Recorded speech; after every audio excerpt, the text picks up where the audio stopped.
My name is Paris Lee, and I've always wanted to be an actress and live in Hollywood. He hit my mom too. Please don't make me go back there. I'm scared. So I joined the military in hopes of funding my education and becoming this big star in Los Angeles.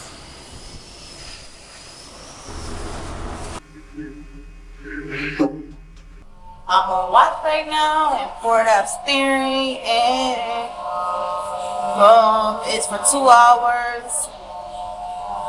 And I do nothing but sit down all day. Steering units, telephone. We drive by this little wheel.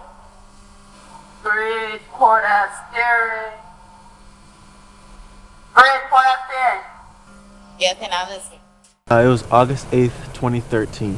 Yeah, and that was the first day that I saw Lovell on the ship, and we were in Bahrain on deployment. My name is Lovell Anthony Lee Jr. I'm a Navy brat, and what I wanted to be when I grew up is still unknown. I'm still working on that, and I definitely didn't know in high school. So I followed after my dad. I followed after his footsteps and joined the United States Navy. And then we got married 8 months later. It would be another year after getting together that we would, even begin to start looking at each other's finances. Bad credit? No problem. We'll give you the green light. This card can help get you there. It's everything you need To give you the freedom. to make your wishes come true. And what did you use to pay? Credit card. Debit credit card. Sex slave. I got a credit card. Let's go to a nice hotel. Americans have debt.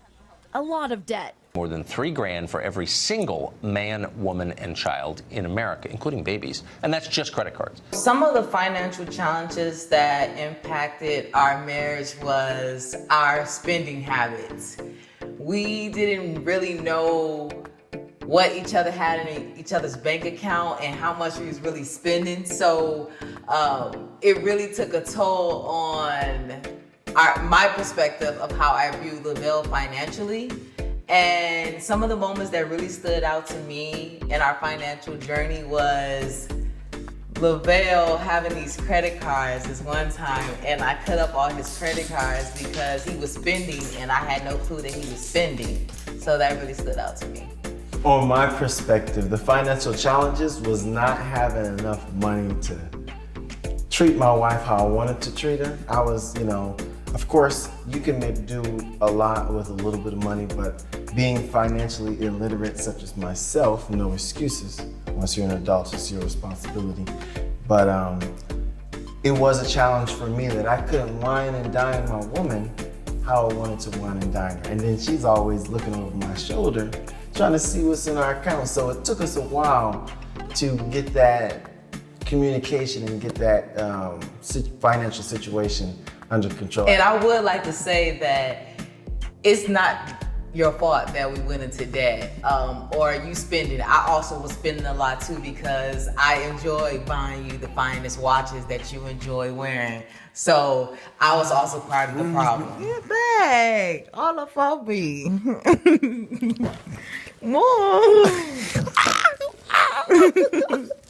I was really stressed when those debt collectors started calling because they were aggressive and they wanted their money now.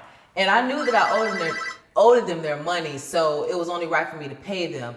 So some of the things that I did was I read a book called Young, Broke, and Fabulous by Susie Orman, and that book was amazing. It really helped me understand finances and really understand how we were going to carve ourselves out this debt as soon as possible with the least amount of work.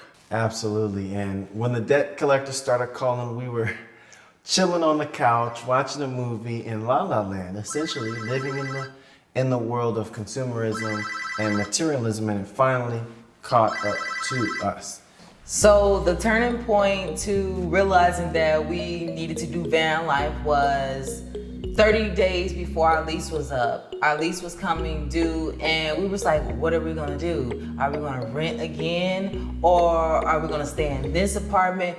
And so one day we were just chilling at the pool, and we just came up with this brilliant idea: let's do van life, because we had done it in the past. Like, we slept in the back of the van, just doing a little road trip.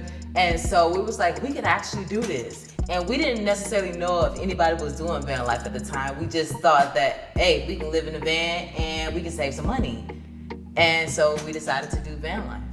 Yeah, so the turning point for me was the same point. Of course, I had a computer repair business that wasn't exactly a business. It was more of a computer repair ideal or ideology or wish, which is obviously, as you guys know, not enough to get things rolling. So we had this van that we were paying on, $306 a month, and it was collecting dust in the parking garage. And I was looking at YouTube, this is 2017, and looking at these van conversions, of course, Sprinter vans, and Transit van wasn't out, ProMaster wasn't out. So it was just the Sprinter van life and the Volkswagen life. And I was like, we can do this. Just over time, it wasn't nothing serious, but like Paris said, in that jacuzzi, we were enjoying ourselves knowing that that amenity wasn't going to be there forever. And we said, you know what? We can do van life. Let's explore this.